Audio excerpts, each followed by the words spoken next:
मृत्यु केतेबेले आसे आउ केमिति भी आसे किए बा कहिबो। स्त्री अगरे भासीगला स्वामी 7 जन्म पाई साथी हुई जीवा मरिबा पाई कथा देई कथा रखी पारिले नहीं। स्वामी सांग होई जाइथिले कामको आउ फेरिबा बाटरे दुहे मिसी नदी पार हेउथिबा बेले स्वामी सह घटिला दुर्घटना। स्त्रीर आखि सामनारे नदीर स्रोतरी भासी चालीगला स्वामी।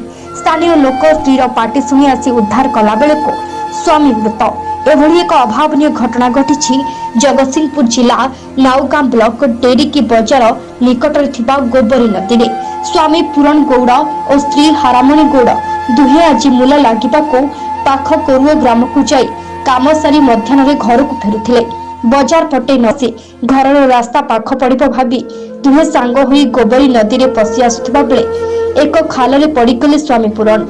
नदी रे बुड़ी जाई पानी पी अनिश्वासी हेबा बेलको स्त्री स्वामी को न पाई जोरे चित्कार करी डाक पकाइले। लोके आसी उद्धार कला बेलको पूरणकर मृत्यु होइथिबा कहजाउछि।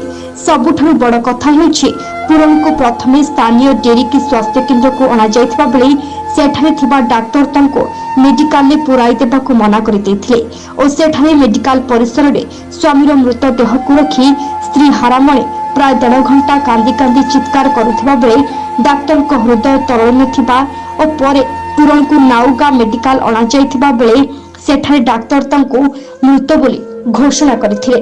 ब्यूरो रिपोर्ट आम पारादीप खबर।